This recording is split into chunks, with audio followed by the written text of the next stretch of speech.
Welcome, everybody, to the Paranormal Portal. I'm your host, Brent Thomas, and thank you for your patience there. There's a discrepancy between the network timer and the actual play of the network, so I had to kind of sit there in darkness while I was waiting for the commercial feed to stop and then to go to station identification, but now we're live, so you're stuck with me for the next 2 hours should you choose to stay, and by God, I hope you will. That's my true desire. Hi, Eliza. Good to see you. And hello to everybody.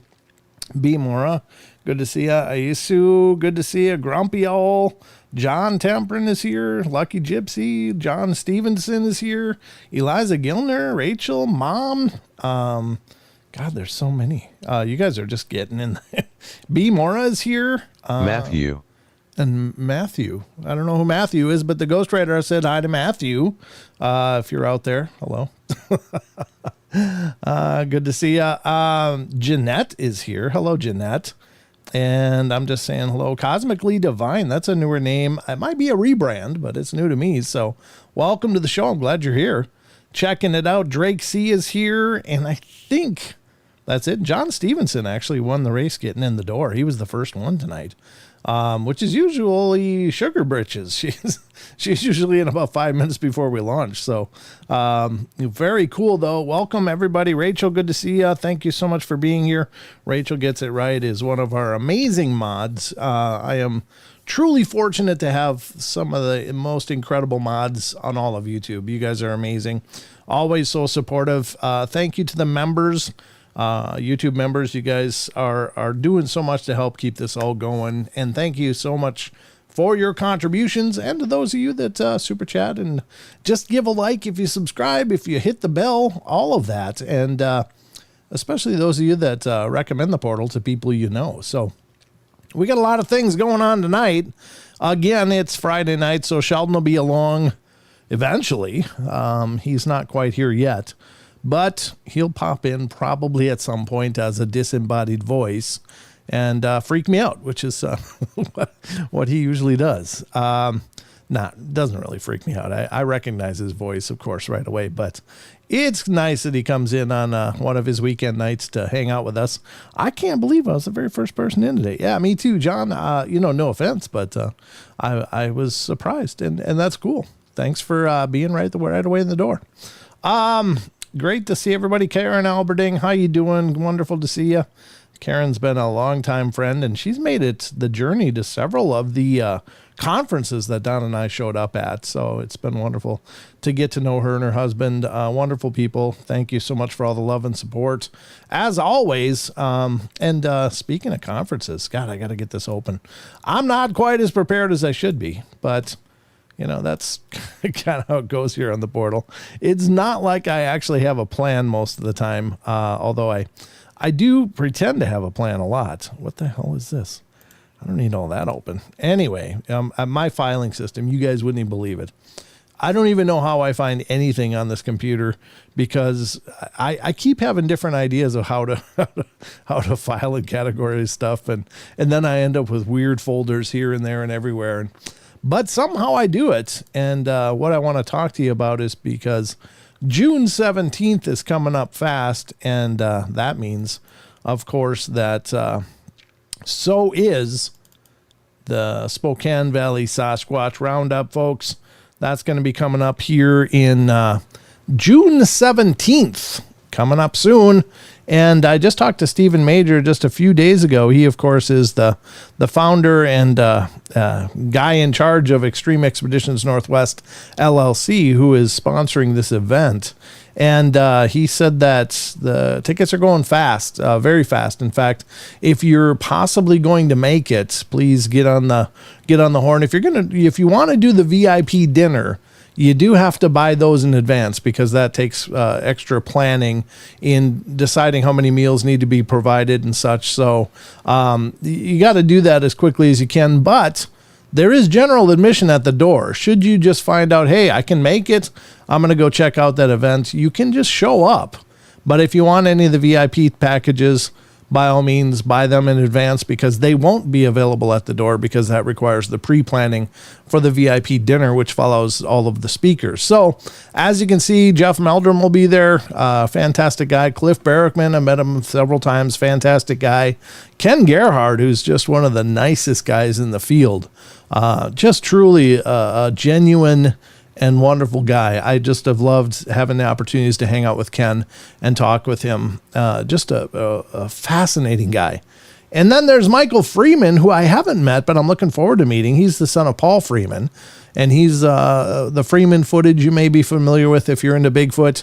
Well, he's going to be there speaking, and Michael Thompson will be there. Charles Howard Johnson, who's a dear personal friend of mine and a fellow investigator for paranormal stuff, but he's also a Bigfoot investigator. And all these people will be presenting in about hour-long blocks throughout the day, and then there's going to be a town hall gathering at the end where it's question and answer of all of our guests.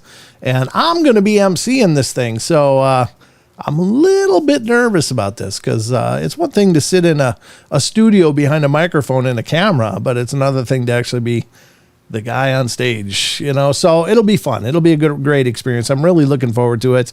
But again, this is June 17th, Saturday, June 17th of this year, and it's happening in Spokane Valley Events Center in Spokane Valley, Washington State, which is right next to Spokane. So if you can find Spokane on the map, Spokane Valley is just a little bit east of that, and actually just east. It like bumps right up to it.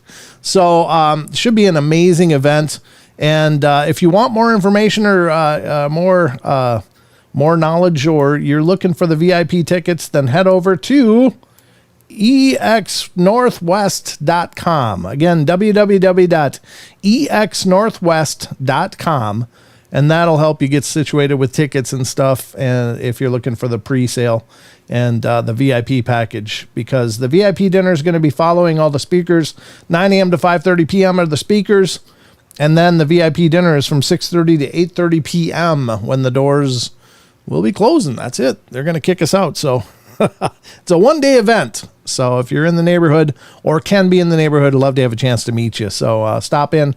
I'm going to be there. Sheldon's going to be there. Don is going to be there. And by God, we're just going to do it up as best as we know how. And it'd be great to meet some of you guys. I've loved meeting some of our listeners at different events that we've made it to. So looking forward to meeting you there. If you can be there, by God, be there. So that's the first announcement, and it's coming quick. So I'm just, God, it's just a blur. The days are just a blur anymore, as I'm sure all of you can appreciate. But we are, of course, going to be doing the news here shortly, and we'll get to a few articles, and then know that the green thing you're seeing on your screen, I'm going to move my mouse over it so you can see. This is the Ghost Radar. It's a passive, allegedly detecting potentially spiritual presences here in the studio with me. If you look at the radar dish, the circular part here, if it happens on the top half of the circle, it's on the other side of everything here. It's on the other side of the desk. If it happens on the bottom half, it's right next to me. So, or over by Don, maybe pulling up his chair since nobody's using it tonight. But just keep watching. Sometimes you'll see these dots appear, and those are allegedly electromagnetic anomalies. So could it be a spirit? Sure. Is it for sure a spirit? No. But I will say for a long time, I've been using this app just passively on the shows, and it's been fun and interesting and kind of creepy, because when it detects a real powerful presence, it does this hissy thing like, and it's really creepy right in my ear. I got headphones on, so you can imagine how much fun that is in the middle of a creepy story. But I mean, actually the word database has been surprisingly surprising lately. I didn't put much stock into it for years and years and years, but the last couple shows, it's actually spit out some pretty interesting things. We're not going to do the active phone app investigating tonight. I did work and fix a piece of equipment. If you may remember several shows back, I pulled out the whole portal build, which is based on Charles Huff's portal device, and it's the schematics basically that he laid out if you were to make your own, how to do it. And we may actually put that out, set that up and use that tomorrow night, because I do want to test the equipment that I fixed. I was really proud. I was like, yes, because, I mean, if you can fix it, why not? Why buy new? So we got that probably coming up tomorrow. We'll be looking into that, see if we can make some cool connections. But that'll be tomorrow night on the show. Now, another little piece of information that I want to put up here, and this is something that I was taking pretty seriously, because I don't want to put people in a weird place during the course of these shows. And I know some of you have voiced, very few, but some of you have voiced some discomfort with the investigation portions of the show, including my own mom. So, but I put a poll out to our YouTube audience. And if you want to weigh in on that, just go to the Paranormal Portal page on YouTube and go to the community tab, and you can weigh in on this poll as well. So far, we've got 71 votes. Let me refresh it here just to make sure I got the most current visual, and I'll put it up on screen so you can see. So far, we got 72 votes because it just went up. But here you go. This is from the YouTube, and I put out a poll and said, lately I've been conducting some live spirit investigation techniques, largely to test an app and to share this with our viewers. I'm putting it out to you, our audience. I am at a personal crossroads, and I could use your feedback. Would you like to see this continue on some of the live shows?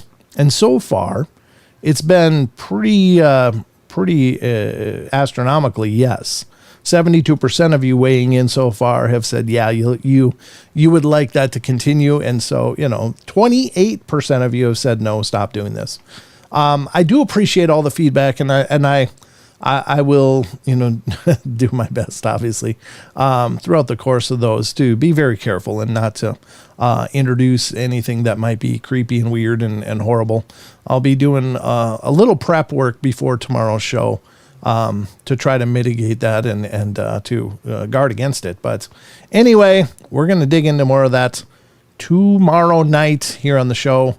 Again, if you have opinion on this and you want to weigh in and leave a comment, please do.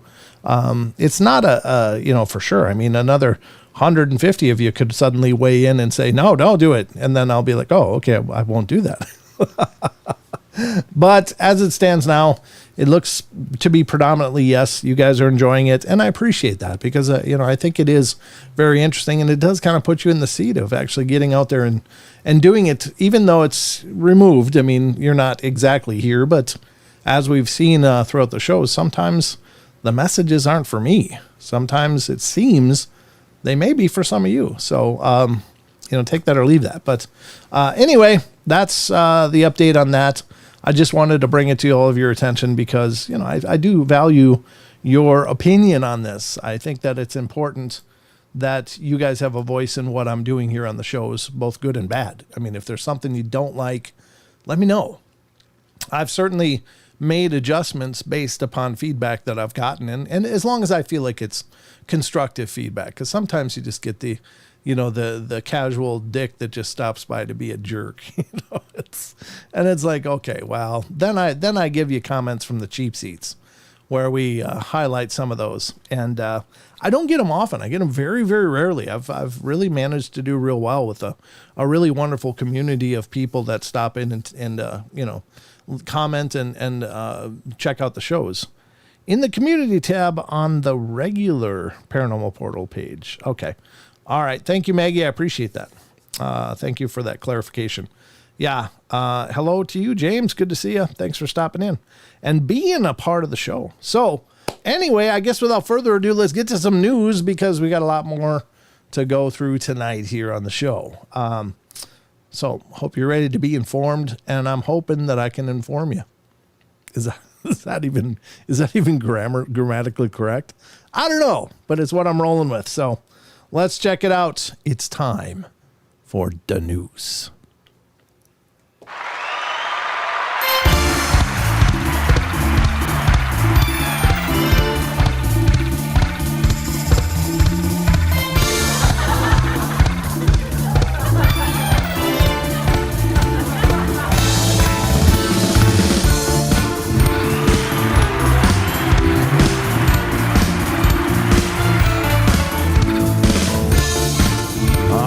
Most trusted news, ladies and gentlemen. So we got that going for us. And welcome to the news channel, the news desk, as it were. I'm your anchor, Brent Thomas. And Barbara Morris says I grew up in the cheap seats. No way. There's no way I'm going to accept that as an answer. You're way too classy. So not that there's anything wrong with cheap seats. I've certainly spent time in both throughout my journey. And I like the good seats better, but just me. All right, so we got some news for you guys. I've curated several articles, a few articles. We're just going to go through a few, probably 3 or 4 tonight for your infotainment here on the Paranormal Portal. And the first one's coming from unexplained-mysteries.com. Please support this site. Please go check out their page and what they're doing because they're doing it better than anybody, I think. I just love this site, and it's incredibly timely and relevant to current events. I just think it's been fantastic. So the first article up for tonight comes from unexplained-mysteries.com, and this has to do with aliens, which is, of course, right up our alley. All right, so Stanford professor claims aliens have been on Earth for a long time. This kind of goes back to our last question of the week, I think, didn't it? One of the questions of the week recently. Sorry, my head's just on a swivel. Just for a little background. I had to wake up at 2:30 a.m. this morning in order to be on Cade Moya's live call-in show on the Believe show today. And so I'd literally gotten 2 hours of sleep, woke up, came to be on the show, and was on the show with Cade. And then at about the show was over at about 4 a.m. my time. So at about 4:30, I finally get ready to settle back down. And of course, you guys have met Pikachu. He's my little white cat. Well, he's a formerly feral cat, and so he's not really good at cat stuff yet. He's kind of working on it, and he's sorting it out as he gets a little older. But when he wants to snuggle, he's really a bully about it. I mean, he's just a jerk. Because he'll ram his head into you and stuff and meow and purr. And then he does this thing with his claws where he's like kneading you.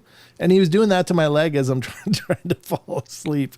And he was just going crazy for petting and loving. So I gave him his scratchy lovins, as was my job. But I didn't get to sleep until about probably 5 and then had to wake up at 6:30. So I've literally running on about 3.5 hours of sleep. And surprisingly, I'm doing pretty good. I did grab a nap this afternoon for, I think, an hour. So that helped quite a bit to give me some juice in the battery for tonight. But that's my life. Yeah, my cat's not really good at cat stuff yet. But hopefully he gets this sorted out and just kind of comes in and lays down and gets cozy. So, until then, he does a lot of head butting. I mean, it was just crazy. And then he does a lot of butt in my face stuff, too, which is really gross. It's like, what the hell are you doing with that? Get that out of here. So I'm just terrified. I'm going to sleep with my mouth open, and he's going to think that's a great place to sit. Anyway, not that I needed that visual right now. But anyway, Stanford professor claims aliens have been on Earth for a long time. So pathologist Dr. Gary Nolan remains adamant that aliens have not only been to Earth already, but that they still are here. The question of whether we're alone in the universe remains one of the biggest philosophical conundrums of our time. God, I hope I haven't read this before. I don't think I did, but anyway, while it seems almost inconceivable that our civilization is alone in the cosmos, and the fact still remains that we have yet to see any evidence to the contrary. Excuse me, I don't think that's true at all. But while astronomers have set their sights firmly on searching for evidence of alien life out in space, Stanford pathology professor Dr. Gary Nolan has his sets much closer to home. During last week's SALT Connections conference in Manhattan, he told host Alex Klokas, what's going on? Sorry, I got to check something quick. I don't know why. That's weird. Mom says, why are we looking at Don's empty chair? Because I have scenes set up, Mom. I'll close it in a second. Just let me do the news. No, I'm just kidding. Thank you. I appreciate you pointing that out. I leave it open because Sheldon may show up at any moment and then he'll just pop on screen. But anyway, let me see what you are seeing. Yeah. No, that's it's all the framed out. When Sheldon pops in, he'll just pop into that space. So you won't be looking at Don's chair for long. Where was I? During last week's SALT Eye Connections conference in Manhattan, he told Alex Klokas that he was 100% certain that extraterrestrials had already visited our planet. I think it's an advanced form of intelligence that using some kind of intermediaries, he said. It's not that they walk among us wearing a skin suit. You're going to put something there that I think you're going to put something there that I think of as an intelligence test. Okay. That's a weird statement. To provide an example, Nolan likened our perception of these alien visitors to the native South Americans attempting to make sense of European settlers arriving on their shores. They're showing up and saying, who amongst you are intelligent enough to realize what it is you're looking at? He said, can you see what's in front of you for what it really is? Nolan also maintains that the U.S. government is working on reverse engineering UFO technology. I think we all pretty much are resigned to that fact. A tiny piece of knowledge from that could revolutionize what we're doing, and probably has, actually. There's many arguments that a lot of our modern technology is somehow derived perhaps from the Roswell crashes and stuff. So I'm always looking for the opportunity, and I'm looking at the upside of this. So there you go. Gary Nolan's just putting it out there, and that's fantastic. I think that's wonderful. Could they be here? Sure. Are they probably here? Probably. I mean, they're all over the skies, so obviously there's a presence of them somewhere reasonably close. I don't think they're traveling through interstellar space to get to us over and over again. They probably are somewhere in our neighborhood or even in our neighborhoods. I know I've met people that I swear weren't from this world. And I'm not meaning that in a degrading way. It's just sometimes you meet people that they just don't look like they're comfortable at all. Like they don't feel like they're a natural person. They just look like they're really kind of awkward in their skin suit, their Edgar suit, if you will. So yeah, it wouldn't surprise me at all. I don't know what you guys think, but I guess that'll be probably a future question of the week, or maybe it has been, but we can re-ask it because I think that's fine. All right, so let's get to the next one here on the News Festival of Fun. There's just me. The next article up is from, again, unexplained-mysteries.com. And this one is kind of a little bit longer, but it's not really, really long. So I think I'll read through it because I find this stuff interesting. Of course, we all heard of Neuralink, which is Elon Musk's idea of interfacing people with machines and in order to augment our intelligence and ability to gather information and stuff. And I'm personally kind of scared about that. I think that, I don't know how that's going to work out. And I wouldn't want to be the first guy to jump into the testing phase of that. But here's another article from unexplained-mysteries.com. Scientists discover potential new way to boost the brain's abilities. And I think that there probably is. Now some people have argued that we may very well be an engineered race. We might not be, an evolutionary product. We might be a product of some intervention on the evolutionary chain that created what we are. Maybe that's true. Maybe it's not. Hell, I don't know. I mean, who can know for sure? There certainly is some questions to do with chromosomes and genetic matchups and some apparent fusing of genetic sequences. That doesn't normally happen in nature, but I'm certainly not well versed enough to even speak to that. I've just heard those things.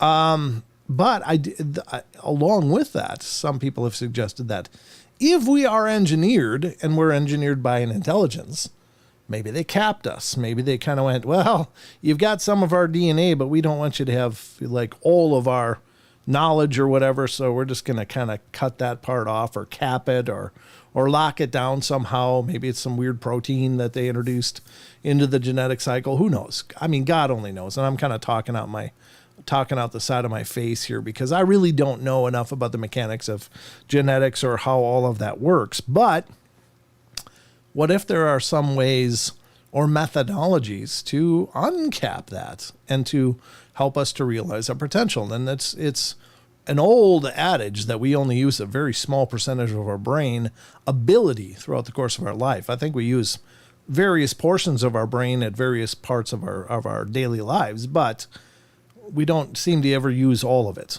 And maybe if we could, we would suddenly be these hyper intelligent and innovative. We'd be like maybe John Travolta in Phenomenon or whatever that movie was called. A fascinating movie of somebody that had a tumor that actually broke open his capacity, and he was able to just go crazy learning stuff and inventing things and the ability that he had to bring new ideas to life. In the movie, it's a fabrication, but what if? So let's see what this article says. The research involved rhythmically stimulating the brain with electrical currents to boost cognitive function. Does that sound like electroshock to anybody else? Or is that just me? Wait, I think we tried that a bunch of times. It didn't work. Now let's see what it says. Figuring out how to enhance a person's mental capabilities has been a considerable interest to psychology and neuroscience researchers like me for decades. From improving attention in high-stakes environments like air traffic management to reviving memory in people with dementia, the ability to improve cognitive function can have far-reaching consequences. New research suggests that brain stimulation could help and achieve the goal of boosting mental function. In the Reinhardt Lab in Boston University, my colleagues and I have been examining the effects of an emerging brain stimulation technology, transcranial alternating current stimulation, or TACS, on different mental functions in patients and healthy people. During this procedure, people wear an elastic cap and embedded with electrodes. Yeah, sounds just like electroshock. That deliver weak electrical currents oscillating at specific frequencies to their scalp. By applying these controlled currents to specific brain regions, it's possible to alter brain activity by nudging neurons to fire rhythmically. Why would rhythmic firing neurons be beneficial? Research suggests that brain cells communicate effectively when they coordinate the rhythm of their firing. Critically, these rhythmic patterns of brain activity show marked abnormalities during neuropsychiatric illnesses. The purpose of TACs is to externally induce rhythmic brain activity that promotes healthy mental function, particularly when the brain might not be able to produce those rhythms on its own. However, TACs is relatively new technology, and how it works is still unclear. Whether it can strengthen or revive brain rhythms to change mental functions has been a topic of considerable debate in the field of brain stimulation.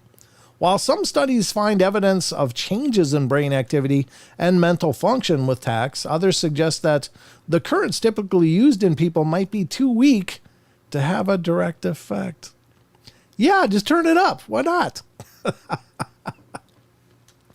When faced with conflicting data in the scientific literature, it can be helpful to conduct a type of study called a meta-analysis that quantifies how consistent the evidence is across several studies. A previous meta-analysis conducted in 2016 found promising evidence for the use of TACs in changing mental function. However, the number of studies has more than doubled since then. The design of TACs technologies has become increasingly sophisticated. Well, that's good. Yeah, you don't want to be the first guy in that one either. Let's start at 110. No, let's not. We set out to perform a new meta-analysis of studies using TACs to change mental function, and to our knowledge, this work is the largest and most comprehensive meta-analysis yet on the topic, consisting of over 100 published studies with combined total of more than 2,800 human participants. After compiling over 300 measures of mental function across all the studies, we observed consistent and immediate improvement in mental function with TACs. When we examined specific cognitive functions, such as memory and attention, we observed that TACs produced the strongest improvements in executive function, or the ability to adapt in the face of new and surprising or conflicting information. We also observed improvements in the ability to pay attention. Maybe I need that. And to memorize information for both short and long-term period of time. Together, these results suggest TACs could particularly improve specific kinds of mental function, at least in the short term. To examine the effectiveness of TACs in those particularly vulnerable to changes in mental function, William. Hi, William. How you doing? Thanks for coming in. To examine the particular vulnerable and changes in mental function, we examined the data from studies that included older adults and people with neuropsychiatric conditions in both populations. We observed reliable evidence for improvements in cognitive function with TACs. Well, I mean, that's cool. I don't know. Could it be as simple as just introducing mild electric stimulation? Maybe. I've heard there's studies to reverse Alzheimer's and dementia I think they were coming out of Australia, actually, where they were seeing some promising results using ultrasound to help break up plaque in the cranium, I guess. And that is believed to interfere with memory and function. So I don't know, maybe these therapies together would be fantastic. Maybe there's a ultrasound component on top of the electrical band, and you're just going to get a brain massage out of the deal. I don't know how it works, but I think that this is one of those cases, having witnessed a loved one succumb to the weight of dementia, and how that changed their life and changed their personality and changed everything we knew about that person, and witnessing it now to someone very dear to me, as this person is going through a sincere struggle with memory. And it's heartbreaking, because it really does. I mean, it like literally changes the person that you know to a great degree. And so I'm really hopeful that they figure out a way to undo that. I think one of the greatest untapped resources that we have in our communities is our elderly population. I think that we miss an opportunity to learn from them and to hear their experiences and to remember their stories. And it's even more tragic when those are lost to this kind of malady. So I'm very hopeful that they do turn the corner on this stuff and can keep people, functioning at least, really well into their later years until they, we'll all eventually succumb from something. But watching someone waste away is just, it's a brutal thing. And so here's to hoping, but maybe this is part of that. But anyway, I guess time will tell. And God only knows science doesn't rest. Sometimes it rests on the wrong things, but it doesn't rest in its development. It's always emerging and growing. Next up, and one more after this. Yeah, there's one more after this. Here's kind of good news, I guess, for those of us in the cryptozoological fields. Not that I'm in a cryptozoological field, but I'm really an enthusiast. I love the idea that we're surrounded by things and beings that we're not quite aware of, that the world is full of mystery still. So this is coming from unexplained-mysteries.com, and this is expedition to search for Bigfoot in Thailand announced. It's from May 29th, so it's a few days old. I've had this open for a few days, but I think that's fascinating. I know that during the Vietnam War, there was lots of apparent contact between U.S. soldiers and these rock apes, they're not as big as the Bigfoots that we understand here in the both in Australia and in the U.S., or at least the ones encountered weren't. But they seem to be very much a part of that same genus that seems to be dispersed all around the world. So let's see what this says. It says Tom Biscardi and his team will be searching the remote jungles of Thailand for the elusive orang pendek. Well, that's not Bigfoot at all. Orang pendek, orang means people and pendek means little. So these are more of the little hairy things, probably from what I can tell and what I believe, including listening to actual villagers talk about their experiences in Indonesia. I didn't listen to them personally. I listened to them by proxy in interviews, but they talked about how the orang pendek was this hairy bipedal ape with extraordinarily long arms. And one of the characteristics of it that was reported by people that witnessed them was they would run away with their arms in the air, like, oh, and disappear into the forest, much like what orangutans do now. And again, I bring this up kind of often, but orangutan just means people of the forest. So orang and then utan is forest. So it's interesting. But anyway, let's check it out. Bigfoot sightings are certainly not unique to North America. Reports of mysterious hominids can be found all over the world in countries such as Brazil, Russia, Australia, and China. Now researcher Tom Biscardi, who is no stranger to seeking out evidence of these creatures, has announced that he will be leading a new expedition to the jungles of Thailand, where he and his colleagues will search for evidence of a Bigfoot variant known as the orang pendek. Reports of Bigfoot, or orang pendek as it's known in Thailand, actually that's Indonesian or Malaysian, it's not Thai, and other parts of Southeast Asia are not a new phenomena, but due to a variety of reasons, it is a neglected region for boots-on-the-ground searches, said Biscardi. In the U.S., looking for a Bigfoot or other cryptids has become an industry. Searches are accessible for even a novice, and there's really no barriers. This is not the case in Thailand, where weather, terrain, wildlife, culture, and politics all create limitations. Only a team like mine. Anybody smell some arrogance in this? I smell arrogance. Only a team like mine. Actually, there's been lots of expeditions looking for the orang pendek in Indonesia and other countries, but good luck to Tom Biscardi. Only a team like mine with more than 50 years experience hunting Bigfoot around the world could take on such a trek. Yeah, that sounds like Tom Biscardi. I don't know the guy, but I know that what I do know about him is he seems to have no trouble blowing his own horn. Joining Biscardi on the adventure will be tracker and survivalist Robert Holmberg, as well as experienced researcher and archivist Chris Contreras. While I am confident that, along with the help of and input of the Thai government officials, academic leaders, and locals experienced with stories, sightings, and encounters, the expedition will be informative and successful, if not only creating the definitive historical library on Bigfoot in Thailand, but will also produce clear evidence of the monster, he said. Again, I don't think it's a monster. I think it's a primate. Most likely very closely related to orangutans. Very, distinctly different, but still, I think it's probably part of that same genus. In fact, they've recently discovered variants of orangutans and that they didn't know about before. They were kind of overlooked because people just saw them and went, oh, it's orangutans. But closer research has proved that they are a distinct, separate species, but in that same family tree. So whatever you believe, I don't know. Again, anybody that gets out of, I'm so great, we're so great, it's like, wow, that's not the tone you should be striking, I don't think. You might come up empty-handed and then you look like an idiot.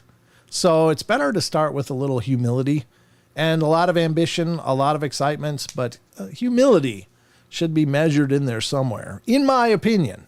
Like, I'm not an extraordinary well-versed researcher. I've done my share and am continuing to do so, but I sure as hell wouldn't be out there like, well, my team, we're going to catch some spirits or Bigfoot or, whatever. I mean, you just don't know. This stuff doesn't show up on a schedule. It just, if you happen to be in the right place at the right time and find that needle in the haystack, good on you. And then you got to be ready for it. So if you do happen to be in the right place at the right time for the right event to happen, you got to be ready to capture it if you're looking for evidence to convince other people. Otherwise, you might witness something, but it's a personal encounter. And I've had many of those, many of those in the short amount of investigating that I have done. Sorry, I got to peel that label off. It's driving me nuts. So good luck to him and his team. I hope they have a wonderful expedition. And I'm hopeful that they do turn up some great evidence. But to sit there and honk your own horn like that, I think it's really off-putting for me personally. It's like, don't celebrate a success you haven't had yet. And he's been attached to many efforts in the Bigfoot world for years and years and years. And I mean, he's a motivated guy, and I can respect that, but don't celebrate a success that you haven't even achieved. So anyway, at least they're out there looking, and that's a good thing. So let's get to the next and last story here on the news. And this is having to do with China and their space explorations and their new and expanding presence in space, and in this case, on the moon. Well, according to Unexplained Mysteries, China sparks new space race with plans to land humans on the moon. Well, I think they're going to have to beat Elon. Anyway, didn't they just have a rocket blow up or something like that and rain parts all over? I mean, no offense to China. It's got to be double tough to lob a rocket into space seamlessly and flawlessly. But, it's I guess, a new space race. So China has announced that it'll be attempting to land humans on the moon before the end of the decade. In a move that's sure to stir up memories of the 20th century rivalry between the U.S. and the Soviet Union, China reveals plans to land an astronaut on the lunar surface by 2030. It's just so weird. They did it in 1969. It's not like a new achievement. I mean, it's a big achievement still, but, it's not a new thing. Meaning that it will be directly competing with NASA's Artemis program. During a press briefing, Deputy Director of the Chinese Manned Space Agency, Lin Jiquang, stated that China would be preparing for a short stay on the lunar surface and human-robotic joint exploration. We have a complete near-Earth human space station and a human round-trip transportation system, he said. Nothing that a fourth module for the Tiangong space station would also be launched at an appropriate time to advance support for scientific experiments and provide the crew with improved working and living conditions. While the exact timetable for China's moon endeavors is unknown, is currently aiming to land the first humans on the moon since the Apollo program by 2025, though this may yet be delayed. If they take too long and China progresses quickly, there's a remote possibility that Chinese astronauts could land on the lunar surface before NASA does. Even so, China seems to be keen to collaborate with the U.S. where possible. Our country's consistent stance is that as long as the goal is to utilize space for peaceful purposes, we're willing to cooperate and communicate with any country or aerospace organization, said Li Yinglang, technology director of the Chinese Crewed Spaceflight Agency. Personally, I regret that the U.S. Congress has relevant motions banning cooperation in aerospace between the U.S. and China. I very much regret that personally. Well, yeah, geopolitical stances and all things considered, I don't know. I mean, again, it would be great if we could work together. It'd be great if we as a global community could kind of just iron all the other stuff out and move ahead together. But that's kind of a pipe dream at this point, I think, just with the issues going on around the world. So anyway, folks, this has been a production of the Paranormal Portal News. Let's get back to the rest of the show.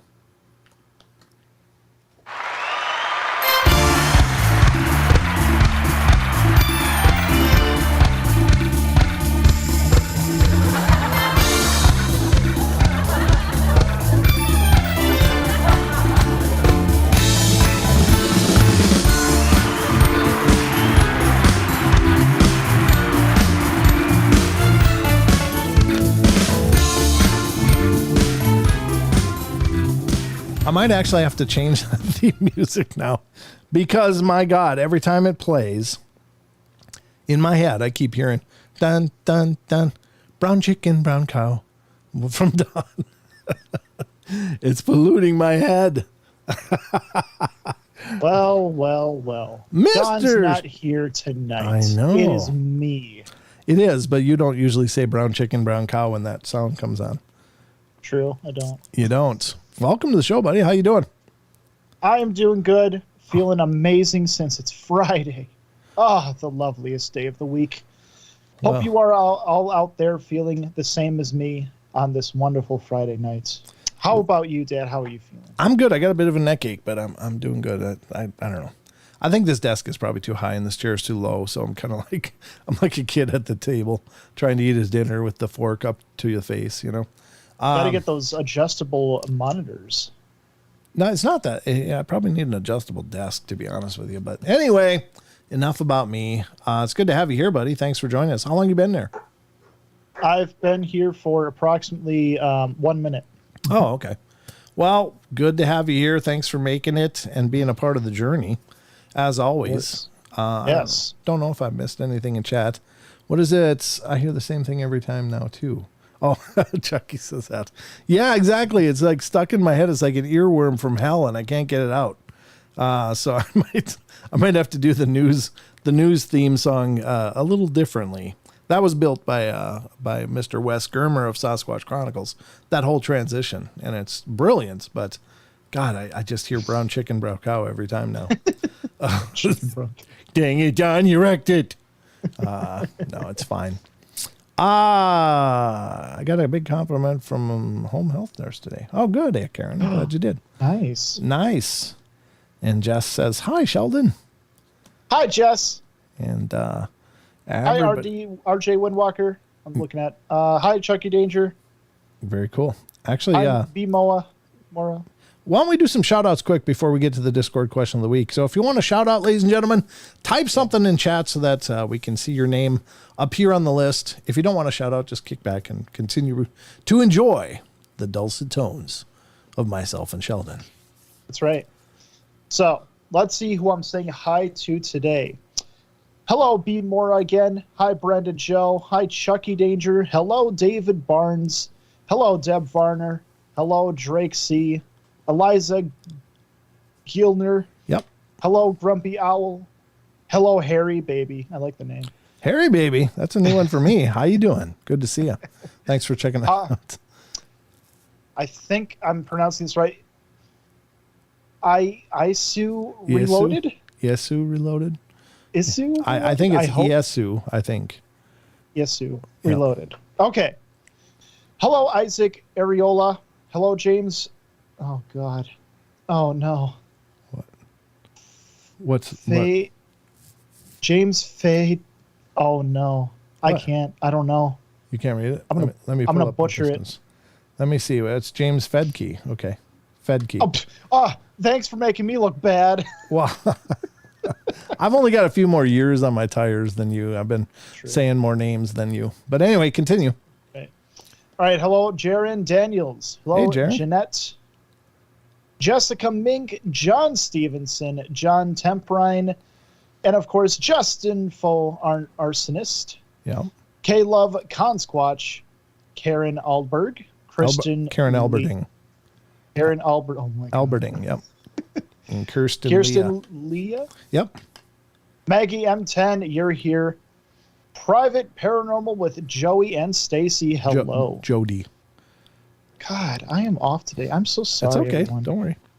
RJ Windwalker, of course. Rachel gets it right. I'm here. And Vegas Dirt Pusher is here. Yes. It's not vegan dirt pusher. No, it's not.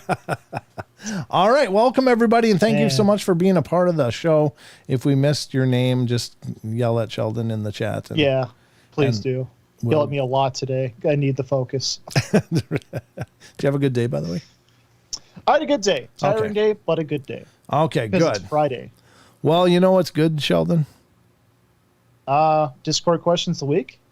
Discord question of the week. You are absolutely right. And without further ado, let's get to the Discord question of the week. Yes.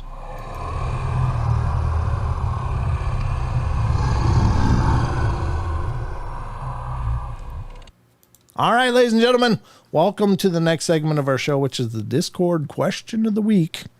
Why is that so low on the thing? Let me just raise that up a little bit there. There we go. Kind of pops over chat that way. I had it cut off. But this is a way to tie in our Discord community with the live shows. And what we do is before every live show, when we don't have a guest scheduled, which is most of the time we don't, because I like these get-togethers where we just kind of chat. But I also love having guests on. Don't get me wrong. But anyway, we ask you guys a paranormal question. It might have to do with cryptids. It might have to do with UFOs, ghosts, strange phenomena, etc. And just to get an idea of what you guys think of this stuff, because throughout the course of the shows, you get all my opinions, Sheldon's or Don's, but this is our chance to hear from you guys. And I love this segment, and I say it all the time, but I couldn't be more sincere that you guys have brought some amazing thoughts to the table, and it's really incredible to me how much you guys not only know but consider about all this stuff. I mean, it really does kind of humble me as to the caliber of our audience, because most of you guys are very well aware of most of the things that we discuss, and every once in a while we hit a topic where there's fewer people that really have heard about it, but for the most part, you guys are all drilled into this stuff, and it's incredible. So this is the Discord community on my screen that you're looking at now. And when you join, you'll be joined into the general here. And there's a permanent link it's pinned to the top of the the YouTube chat. If you want to become a part of the Discord, we'd love to have you over there, but you'll come into the general. And if you're not familiar with Discord, there's Discord tutorials right here. And that's an opportunity for you to watch some quick videos on how to learn to use Discord, because it is a bit different from most other programs out there. It's not complicated. It's just you got to figure out where things are and how to do things. Once you figure that out, the portion that we're talking about here is the questions of the week. And this is where I post questions for you guys to respond to. And there's sometimes my questions, sometimes Sheldon's, sometimes some of you, and et cetera, et cetera. So this one I was brainstorming with my cousin Paul, who is actually the guest on this week's podcast, More Hauntings in Michigan. And he's had quite a number of paranormal experiences, and some of them are absolutely horrifying. So if you haven't listened to that, and you haven't listened to his first appearance, which was A Haunting in Michigan, which was episode 16 of this season, definitely listen to all three of the episodes. This week is 2 parts.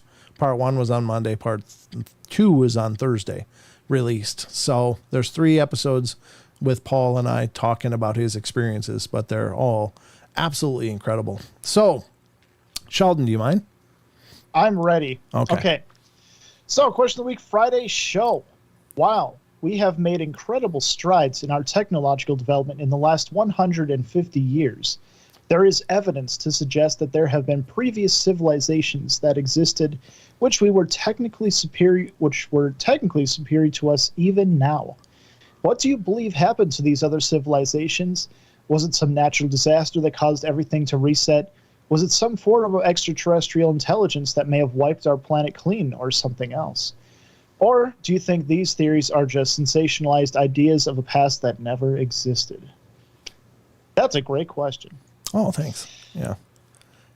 All right. First off, coming in, BU55C. Civilization is cynical. Cyclical, meaning a cycle. That, you know what? That makes sense. It is sometimes cynical. Actually, too. You know what? Both of them make sense when you think about it. Okay.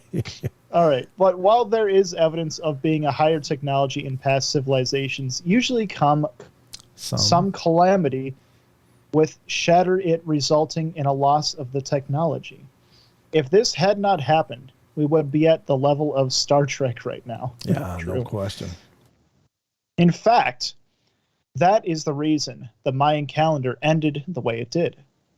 That was the end of that cycle, not the end of the world, as people had thought. Yeah, good point. I agree.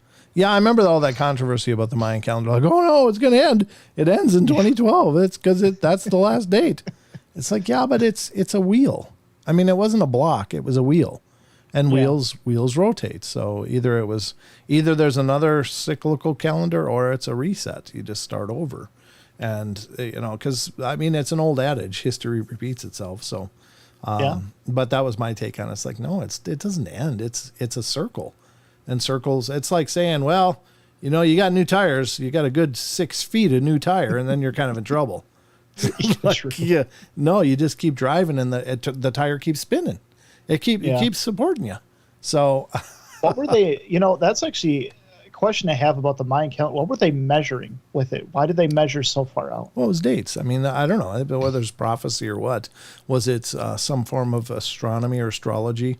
They were looking at the stars to predict future events, or did it have to do with it had to do with a lot of things, but it was basically their image of the world around them, their religion, their belief, which was both had scientific, merit to it, in terms of astronomy and astrology, and and also their own superstitions, I suppose. But it was surprisingly accurate until 2012. And I don't know if there's another one that picked up or if what people ended up doing there, but that was the big calamity. It's like, no, it's the end of the world because it ends.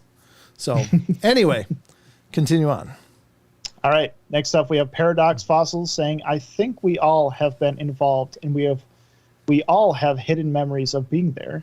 So we all agreed to do it differently, and we are again. Yep. Are you there? Yes. Okay. Oh yeah. Next Sorry, up, you're at the end of that one. I was looking at the one above. Sorry. Oh yeah, I was done with it. Yeah. Yep. Good. Very good points. Yep. Thanks, Paradox. All right. Next up, ZX81V2 saying 12,000 year galactic cycles. It's all happened before many times. He continues. Sun gets supercharged by galactic dust. Build up. Finally shorts out, causing a micronova around the sun. This basically a CME. I don't know what CME means. Coronal mass ejection, I think.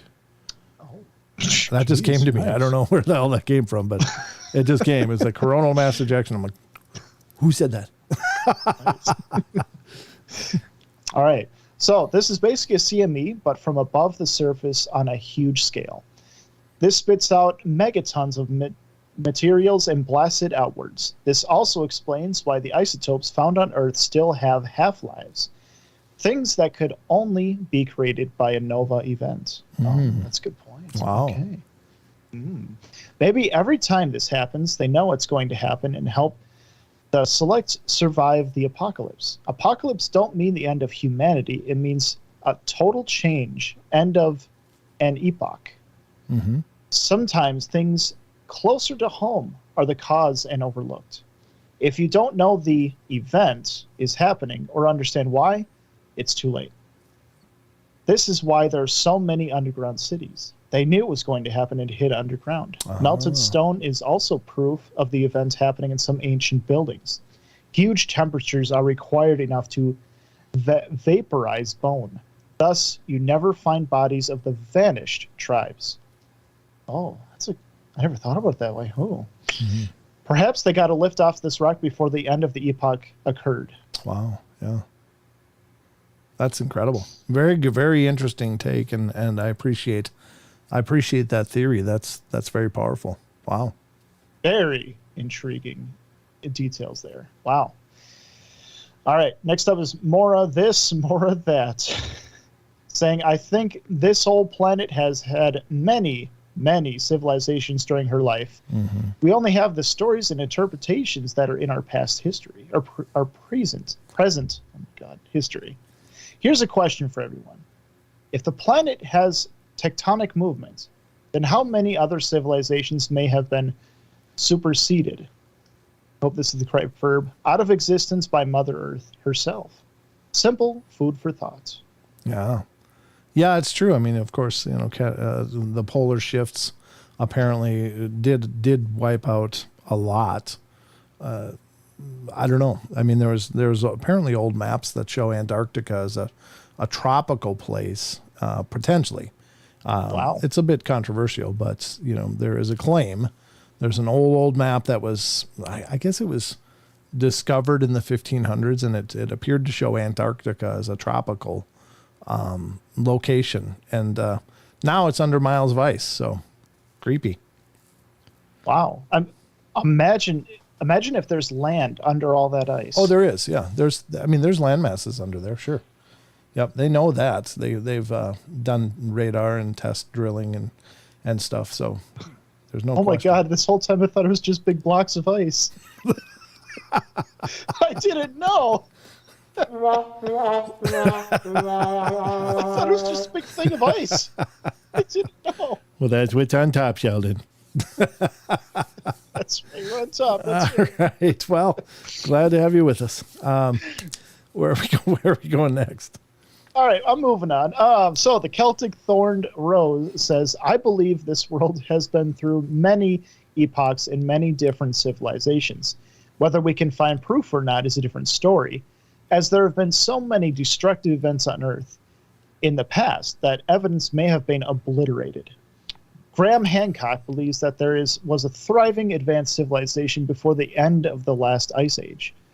I like a lot of what he says. I know many don't, and that's fine, and have many of his books. Also, the Aztecs believe that the Earth was made and destroyed quite a number of times, each with a different apocalyptic ending, water, fire, etc. There probably is a lot of truth in that, and who knows what kind of civilizations flourished during those times. The stories of Lemuria and Atlantis. Yeah, good enough. Lemuria. Okay. And Atlantis are so very tantalizing. Tantalizing. Just tantalizing. Yeah. And intriguing. The world has gone through many cycles and will most likely go through many more. There may come a time when we will all be long gone and our civilization swallowed up, and others will wonder about us. Yeah, no question. That's a scary point, but it's a good point. It is. Yeah. It's like we could be done tomorrow for all we know, Oh yeah. I mean, one big solar flare and it could wipe out all of our electronics, so. Yeah, back to oh God. We'd be back to buggies and carts and 1800s and rebuilding from there. I think we still could, but yeah, that's a scary thought. Okay. Yeah, well, a lot of us. I think many people could, but many I don't think would make it, just because of our reliance on the way of life that we know. To go backwards and to have to revert to a more primitive state, I think would decimate the world population quite a bit. Yeah, I agree. All right, next up, coming from Shepherdess. Yep. I'm of the mind that humanity has been intelligent and creative since our beginning. Good point. Yeah. I would be God, Tempted? it's there again. Yeah, there it is. Tempted. Oh, tempted. Oh my God, my brain. Whoa, I said it as a different word. I would be tempted to say the technology we have today existed long, long ago. Believe in yourself, Sheldon. Believe in yourself. I'm trying. Except I would think that at least one bit of plastic or synthetic creation would be uncovered by archaeologists if that were so. Mm-hmm. But then again, we're talking about possible civilizations from a time period way before what archaeology has the tools and or luck to uncover. Right. That's a good point. Yeah. Yeah, true. Although Graham Hancock doesn't believe giants existed, I like his hypothesis, but I don't understand his logic on his giant conclusion. Mm-hmm. But that's another topic for another day. There are other scholars in scripture that point to giants having existed before the younger Dryas. yeah. Dryas, the flood. Dryas, the Yep. flood. Yep. And some believe these giant are Nephilim and are angel-like. Angel-like plus human hybrids. Not to mention, they are not so good beings. Yep. See Proud Giants in Book of Winston 14:6. Wisdom. Book Yeah. of Wisdom. do you want me to finish or are you good? No, Okay. I will do it. You will do it. I believe in you. I Just for the will record. do it. Yeah, you will. I know. Given all that, I could see an argument being made that giants helped to make a sophisticated world that is unlike what we can fathom. Mm-hmm. And that was ultimately wiped out. I also believe there must have been at least one other rise of technology and catastrophic event that occurred after the Younger Dryas flood event. You're doing good. The Tower of Babel. Yeah. I knew that one. Okay. Was constructed after the flood and see Gen 11 7-9. Genesis. Yeah. Oh, yeah, Genesis. Yeah. That the languages and people were scattered. I would assume that only a catastrophic event could have done this. But just a guess. Yeah. Good points. Wow. Yeah, these are great ideas. I mean, there's certainly several relics of technology that seem to have existed in our world long before our modern era. And I'm speaking of like artifacts out of time, the UPARTs, out of place artifacts. Those I find really intriguing. And again, I cite very specific examples because there isn't a ton of them, but there are things like the London hammer, where there's a hammer that was found embedded in a rock in Texas, and the hammer was so old that the wooden handle was actually both petrified and turning to charcoal, and the rock was estimated to be 300 to 400 million years old. And either it's showing some kind of time anomaly where somebody slipped back with like an old blacksmith hammer, or somebody made a hammer a long time before we made hammers. And Puma Punka is great. Again, ancient astronaut theories come to play in a lot of this, where there's these ancient sites where these feats of architecture were performed that we would be hard pressed, if not impossible, to achieve even today. Moving, 100 million plus ton, or 100 or over 10,000 tons or whatever, these 100,000 ton stones. I can't remember how much they weighed, but they were just astronomically huge pieces of granite and such that were, not only moved, but they were carved to precision, laser-like precision. And it just doesn't seem possible that people with bronze tools were able to chisel solid granite into a laser-like perfection. And I don't know. The ancient pyramids, of course, on Giza and several other sites around the world. The world is full of these sites that just don't make sense with our previous understanding of the ancient world. So it seems there was a lot going on. Yeah. So whatever you think is up to you, but I definitely believe that pulling out machined aluminum parts, broken off pieces of aluminum, right next to mastodon skulls doesn't make sense. I mean, those two things should not even be anywhere near each other in the geological strata. I mean, aluminum, I don't know when it was invented, like 1800s or something like that, but it wasn't around when mastodons were around. So take it for what you will. But there's a history that we don't know. Why did it get rebooted? I don't know. I mean, clearly there seems to be some geological function to it, some natural function to it. But it almost I like these cyclical thoughts that you guys introduced, that it may just be cycles, might just be astrological cycles or something, or not astrological, but astronomical cycles having to do with the world. So, thank you, Maggie. Thank you, Maggie. So I need it tonight. That'll go in Sheldon's reading fund. Brenda, I'd like to go to Bolivia one day to see those. Me too, James. I think that would be phenomenal. Just to go and lay your hand on those rocks and just know that whatever happened there has been long forgotten. And even some of the glyphs and stuff that were left behind that were miles long, and apparently mountains that were shaved off, that seem to have been cut off, that they aren't natural formations, but mountaintops that may have been used as landing platforms for something. Anybody's guess, but there's a whole lot of mystery and history. Good God, that was good. That one hammer that you're talking about, that was the London hammer. Yeah. Was did you say how old was it? Carbon dated to be? Well, the rock was the type of rock was formed 300 to 400 million years old. Yeah. So that would be like dinosaurs era. Yeah, I mean that'd be, I don't know, Cretaceous or Jurassic period, something like that. Yeah, that's like a long time ago. And there is some sites that seem to have carved like stegosaurs in them and stuff, and that doesn't seem to make sense, because when it was carved, there was apparently, as I understand it, again, I'm not an expert on this, but there was no knowledge of dinosaurs to such specificity as that.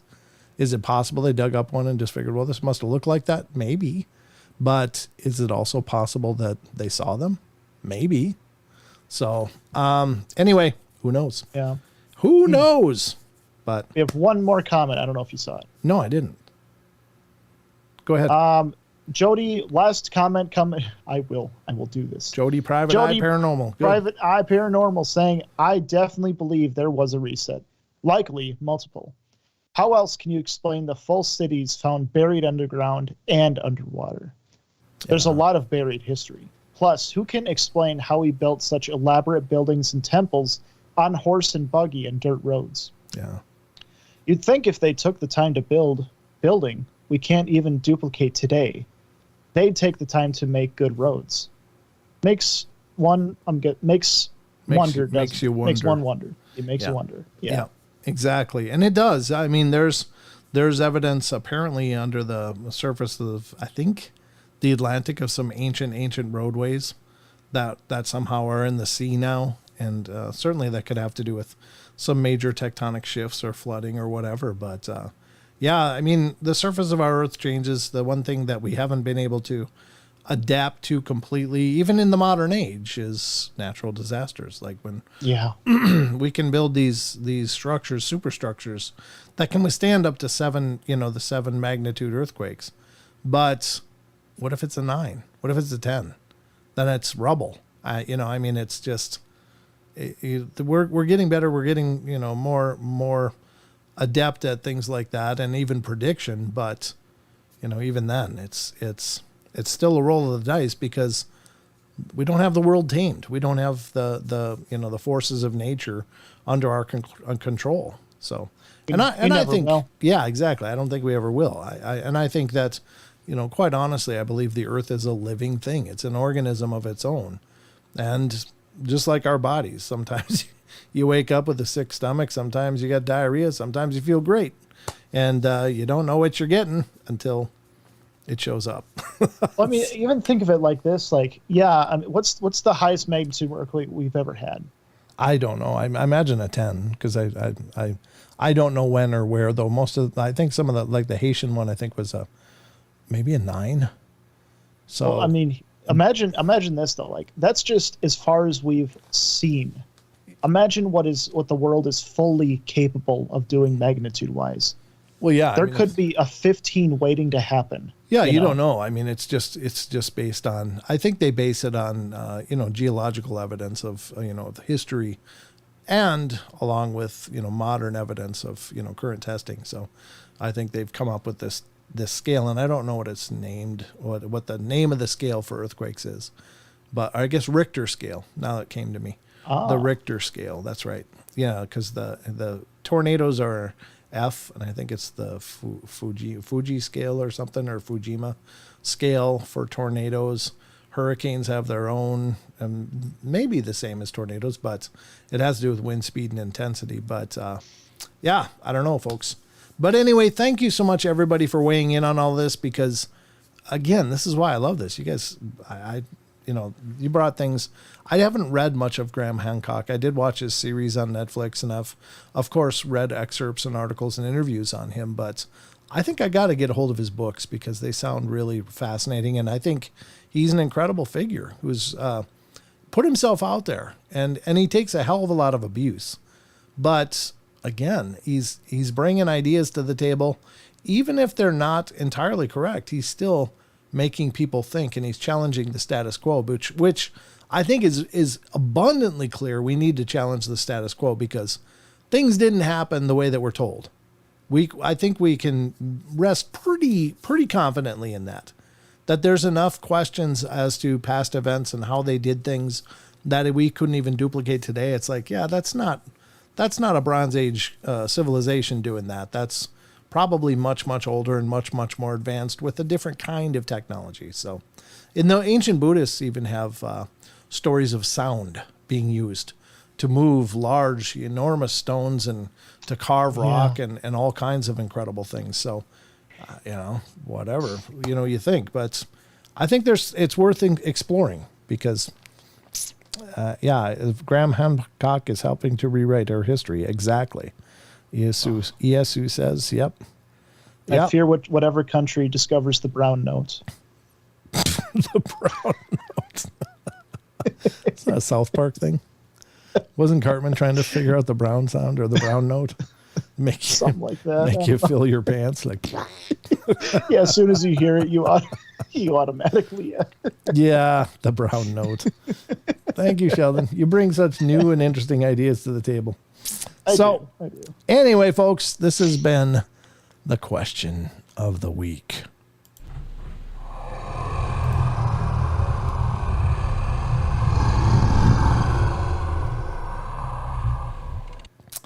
Brenda Joe says, can a question of the week at some point be about these insanely strange staircases in the forest? Just one of the stranger things ever. Okay, so years and years ago, before I ever had a show, I did catch some of the stories online. I've been a fan of this stuff long before I ever started broadcasting. And I ran across these stories that were apparently from a park ranger, no, a person on a rescue team in forestry and stuff. And they had all these strange, incredible stories, and it had some of them had to do with these mysterious staircases that are just in the forest. And it's the context of it. It was, do not, no matter what, do not climb those stairs. Talking about people losing limbs when they tried to test it out, and somebody disappearing and never being seen again. And it was just this incredible trail of stories, and I was absolutely hooked. And so I deep dived on this, and this was back when, this is back in the 2010, 2008, 2010 era, I guess, probably. And I researched and couldn't find out who this person was, but I finally found out. And I found the person's site that actually had done these stories. And the person admitted on their site that these stories were just literary fabrications. They were just a creative writer.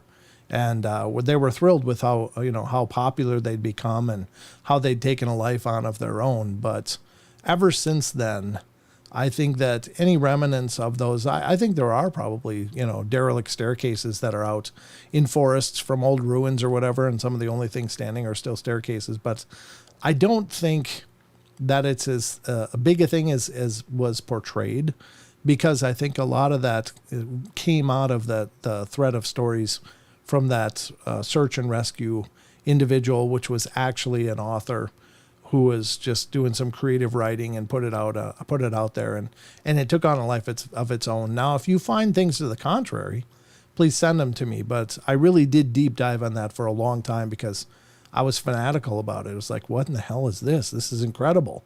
And so I dug and dug and dug and researched. I hit a lot of obscure sites dealing with, sources and stuff, and finally tracked down the person. And I can't remember their name. And I don't think the person was intending for these to be taken as fact. They were just doing creative writing. They were just creating this thread of stories but if they had published a book, it would have been done amazingly. But they just put them out in the wild on the internet. So, yeah, some of them could be staged. Some of them could be a stair stepper. Somebody's out there working out I'm doing my stairs. But yeah, it does sound like suggestion to me. And here's the thing. I will say that when things become real to enough people, if things become real to enough people, it's possible that it takes on a life of its own.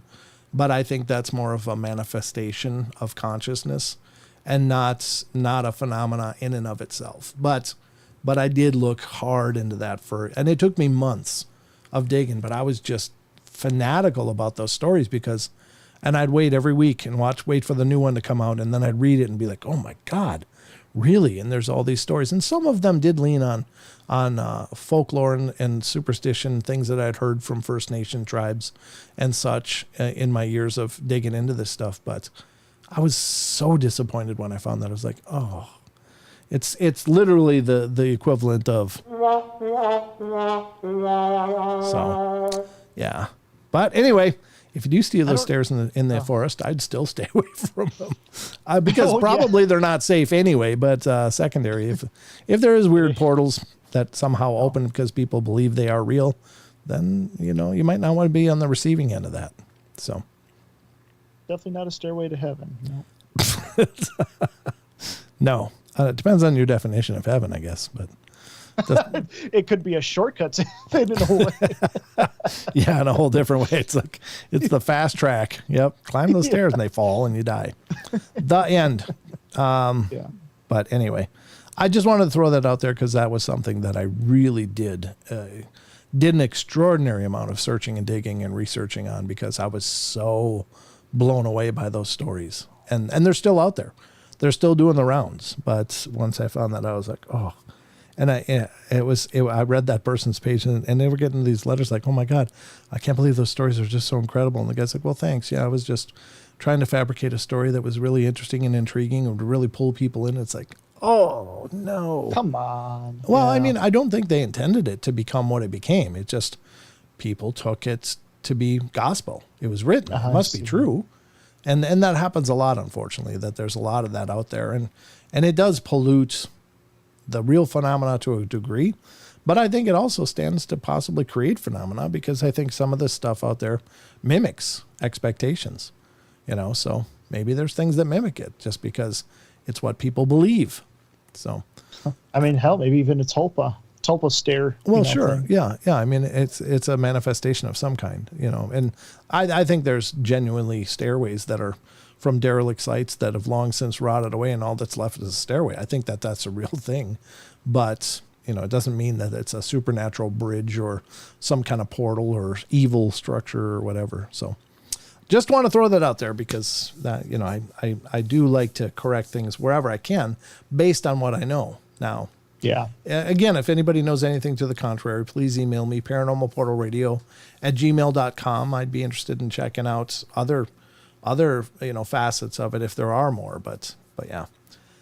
Yep. Okay. So that was the question of the week. That worked out good. I really like your guys' responses, man. That was powerful. That was really good. Yeah. Some really great responses. Thought-provoking ones. I loved it. Yeah, me too. So let's, paranormalportalradio@gmail.com. Thank you, Sheldon. All right. Let's get to an article that I've been working through, and this has to do with glitches in the Matrix. we've been going through this for a few shows, and it's I think plenty interesting. I think this stuff is incredible, and this is coming from a site called moneyawaits.com. And these are little short blurbs. Again, I just like to preface this. This is not a site that's known for its paranormal offerings, but these sites, a lot of these sites do this stuff, and usually they're buried in advertisements. So I think they do these clickbaity kind of pages with tons of ads, and then people scroll all the way through reading them because they are genuinely interesting. Now, a Reddit scrape is kind of a term I came up with where basically some author will put a thread out on Reddit or farm a thread and, start an article that's just copy and paste. And they're awesome articles. I love them. But I think generally they're just revenue builders for the website because they bury them in ads. So I always use the Brave browser. I don't get paid by Brave in any way. I don't have any affiliation with them, but I love how Brave strips away a lot of the garbage that, will bog down your computer, and it'll, it's also dropping cookies and all kinds of stuff. So I like it to just clean up a lot of the stuff. There's other ones. What did you say you use, Sheldon? Opera? I use Opera. Yeah. So anyway, we're on number 22 of this thread, and these are eerie glitch in the Matrix moments. And it's a really well done article. These stories are fascinating. But these are supposed to be, legitimate responses from people on, the Reddit communities. And they're farmed in Reddit threads having to do with the topic that are supposed to be legit. Do I know they are? No. To preface this in full disclosure, I don't know. These could be a lot of fabrications, but some of them might be real. Maybe more of them are real than not, but you be the judge. Number 22, wild goose chase. When I was attending college, a friend and I were walking back to our dorm rooms late one night. I attended a school with a primarily white population of students. As we're getting within about a half mile of our dorm building, we were laughing about some joke when suddenly noticed a man in torn clothing running at us in full speed. We both slowed our pace to a crawl as he kept coming at us. Unaware of what was going to happen, the man got closer and closer, and when he passed under a streetlight, we noticed a few things that were odd. He was A, sprinting away from something, and B, holding a rather large bowl of fruit in his hands. Well, he sprinted right past us without even regarding our existence. When we looked back to where he'd come from, we were greeted by a truly bizarre sight. There was what appeared to be a bear cub sprinting in our direction. Both my friend and I began taking steps away slowly, and just as we were about to start following the man in the same panicked manner, the animal took a beeline for the curb toward what appeared to be a sewer drain. The closer it got to the drain, the smaller this animal appeared, until it was about the size of a mouse, and it went straight into the drain, completely out of sight. Then it got even weirder. The closer we got to the drain, the more it seemed to fade from our view, and when we moved over a bit and were standing right next to the curb, it quickly became clear that there was actually no drain there whatsoever. We proceeded to walk back in silence to the dorms. Afternoon. Oh, it's evening, but good afternoon to you. We proceeded to walk in silence back to the dorms, and we still have no clue what happened that night, but I remember several other things during my time at that school that were also unexplainable. Nobody to attribute it to. We just get a permalink, so we don't know who submitted that, but that's pretty crazy. Again, I don't know what to make of that. Some glitch, could be. That sounds like something I could hear someone waking up and telling me their dream about. Right? Yeah. Yeah, that sounds like a just bizarre dream. Wow. It does. It's kind of like an Alice in Wonderland thing, It's like I'm late for a very important date. Was that a rabbit? Yeah. Number 23, unstable connections. One time I was playing Minecraft with friends over on Skype on my desktop PC when I disconnected from Minecraft. Well, I was still chatting with everyone on Skype when I checked my browser, and that also wasn't functioning. So I got up and decided to check the router, announcing to everyone that I was doing so. I checked it and it was fine. So still unable to connect, I asked the group, what should I do? And someone jokingly replied, check if it's actually plugged in. Well, I stood up while saying, how would I still be talking to you if it wasn't? And I assumed it was either a bug or a partial disconnect. And at this point, I saw my Ethernet cable unplugged and sitting about 2 centimeters away from the back of my machine. I announced this over Skype to everyone, and as soon as I did, the call dropped. Well, this freaked me out for years until I saw a demo of someone scanning a VGA cable from across the room and managing to get an approximation of the picture. I believe that part of the connection was able to make the jump across the centimeter or so gap or something like that. But I didn't move anything at any point, and my partner at the time witnessed it as well. Luckily, or I'd have thought I was mad. It wasn't Wi-Fi either. My computer didn't have the card for it at the time.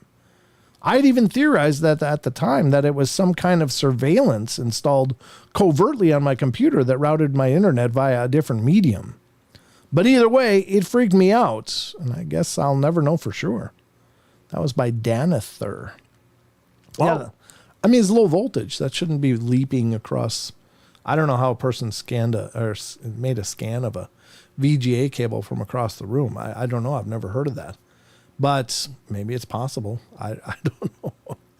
It's kind of creepy. The connection should not have existed after that Ethernet cable was unplugged.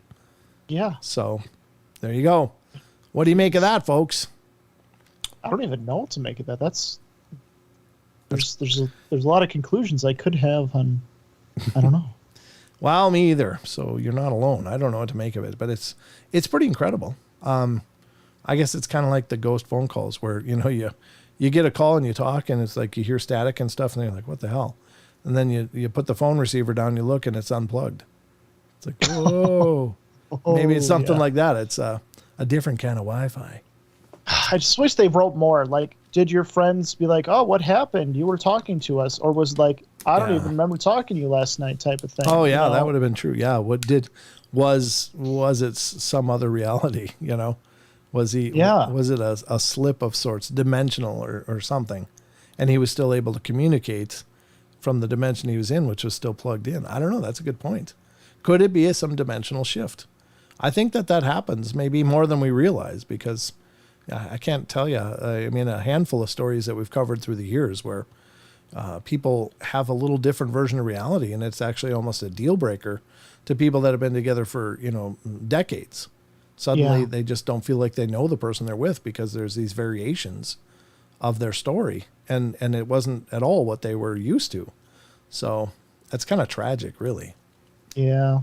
It's like you're without any control of your own, you're switching and who knows how many times until things are different around you. It's really not fair to those people at all. Yeah, it is pretty crazy. Yeah. Number 24, the rain check to end all rain checks. Okay. All right. I have a weird one. Back in October of 2005, I met my now ex-wife, or my now wife, sorry, not ex-wife. I was being a little autobiographical. Sorry. I'm just kidding. We had first hooked up on a Saturday night at a gig in the city, and we arranged to meet again the following Wednesday night for a drink or a coffee. I remember feeling like absolute garbage on the Wednesday morning after being out the night before at a bar for my birthday with my buddies, drinking and whatnot. I really did want to call her and see her again, but I felt so lousy that I just knew I wouldn't make a good impression. So I had no energy, looked and felt like something the cat had dragged in. I just wanted to sleep.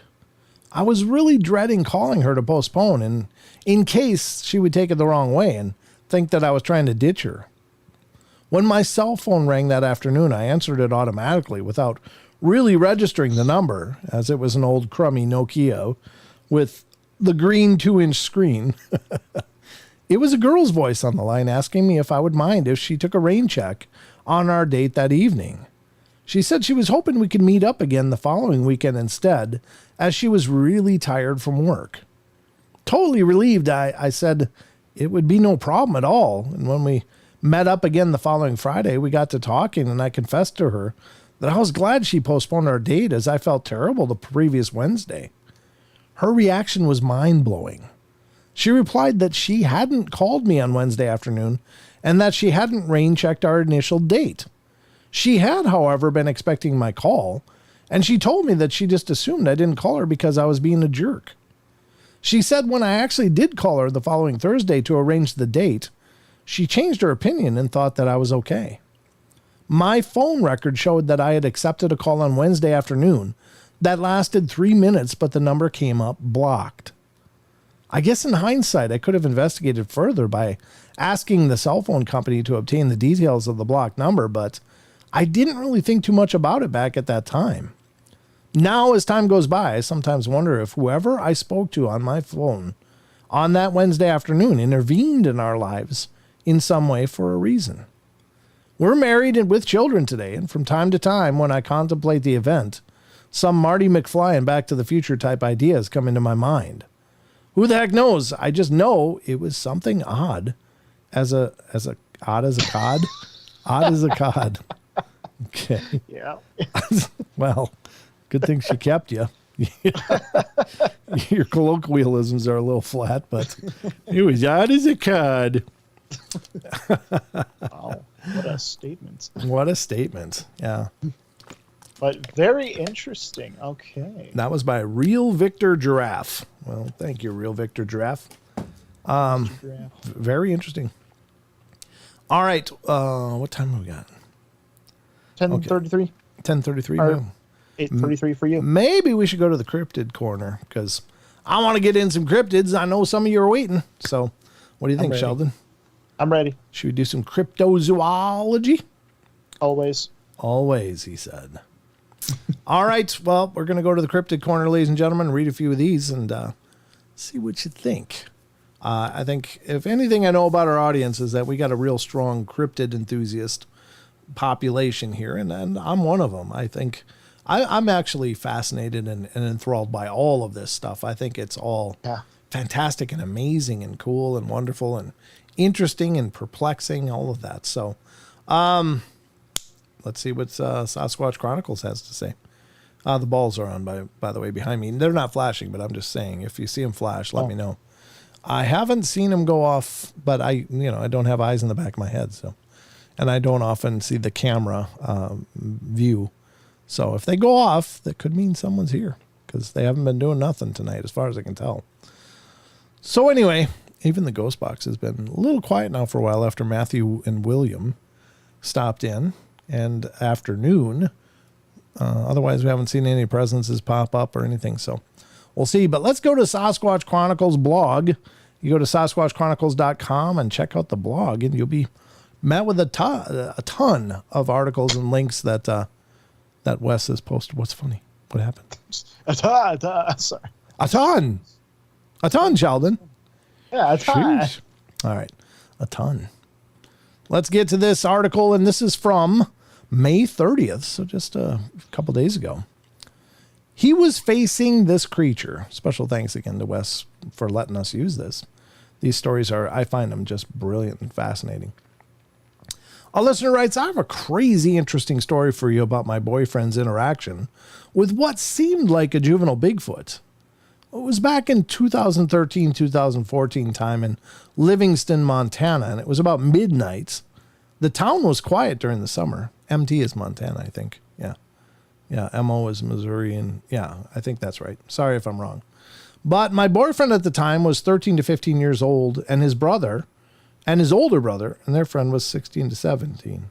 Yeah, okay. It just sounded really similar to one I already read, and I just want to make sure. Either way, we're reading it again. So if I have read it, we're doing it again because it's such a damn good story, and I'm making a mistake and just rolling with it. They were walking home from their friend's house, and it was something they had always done. It was a small enough town to walk place to place. Yes, I did read this one. Oh, I got to read it again. No. It's kind of a long one, too. It was in a parking lot. It was in a park. I closed this. I know I closed it. I must have opened two of them. My bad, folks. Let's skip to the next one. I'm sorry.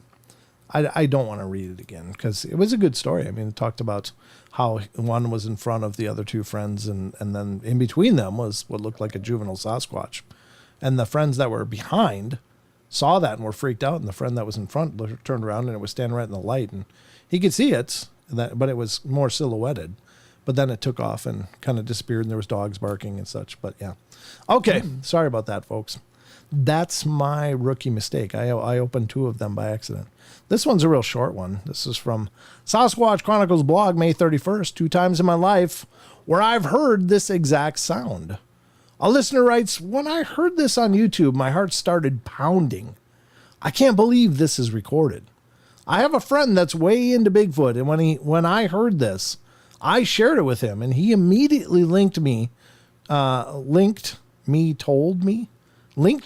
me to your podcast, and now I've got the addiction.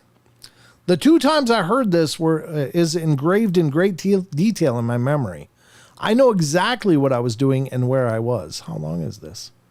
Let's read the article first. It said, the first time I was 18 years old in 1985 and archery hunting by myself a couple miles east up above my truck in Wasatch County in Utah. And I was sitting at the top of the ridge of the mountain and waiting till dark to start on the trail back. I knew the country well enough that I could hike the trail in the dark, and I wanted to wait because during that half hour of twilight, the deer are most active. As the sun set, I remember sitting there for a few minutes, and then the howl started. At first, I remember just kind of ignoring it as it continued to repeat itself exactly like that on the recording. And then then after several minutes, my hair started to stand up on the back of my neck, and I knew it was time to go. I couldn't place that sound with any animal that I was aware of. It was so powerful and dominating as it just echoed over and over. Fast forward nearly 30 years, and I was solo hunting east of Kamas, Kamas, Kamas, Utah, up in the Uintas. Jaron might know about that. I think Jaron's in here. He's from the Utah area. I was coyote hunting and had my fawn decoy out with a fawn call yelling for help. Once again, the sun had just set, and I got ready for an approaching yote. That booming howl started again. It was so distant and powerful, and again it repeated itself over and over. I wished so badly that I would have even had the thought to pull out my phone and start recording it. My hair stood up on the back of my neck, and I gathered up my stuff and headed back to my truck. To be out in the wild and hear something so unique and commanding is truly humbling. I've heard and called all the predators here locally, and that is not one of the known animals. So for those of you on YouTube, we're going to have a listen to this. Those of you listening, I apologize. Check out the YouTube. You'll be able to check it out. This is from National News, number 5, National News. Oh my God.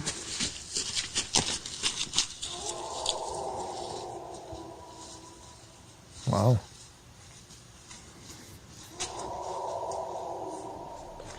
He and his wife and grandson first heard that howl when they were walking back to their car at the end of the trail along the Vermilion River, about 45 minutes from the town of Sioux Lookout.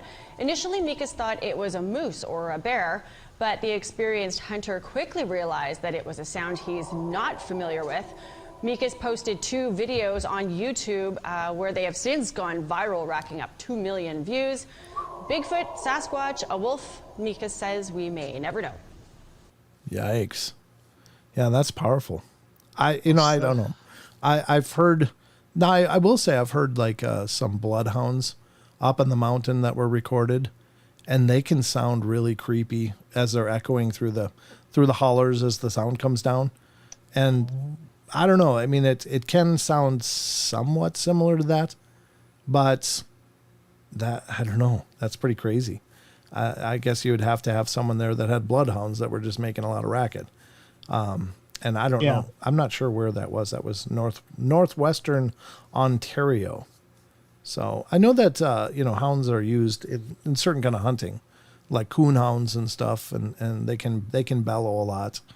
But, I'm not in any way expert or even familiar with a lot of different sounds in the forest. I grew up in the Minnesota forest, so I'm familiar with the sounds there. But up here, I'm not, in the north of Idaho. There's a whole different kind of woodland. and very feral up here, whereas back in Minnesota, they were much more tame to me. I guess it's just because I was mostly familiar with them. But anyway, very crazy stuff. Wow. Oof. Did it give you chills? If it was in person, it would be pretty close to the brown note. You have to go scrape your underwear? Thankfully, these ear pads help. Yeah. Yeah, they do. They do. They kind of filter it. And you can always adjust the volume, thank God. There we go. All right. Here's kind of a Dogman encounter from Sasquatch Chronicles blog. May 31st. We don't get a lot of these, so I'm always happy to read them. Here we go. From Sasquatch Chronicles blog, May 31st. A massive dog on its hind legs. A listener writes, when I was 8 years old, I came home from a church choir camp only to find my dad had bought a new house and had already moved everything in. Jeez. Wow, way to make it a family choice. It was a beautiful home built on a slope, so it was 1 story in the front and 2 stories in the back. There was a creek in the back, and all the lots were about a 1/4 acre with very thick woods all around. This land was originally part of Millwood, a plantation owned by General Wade Hampton from the Civil War.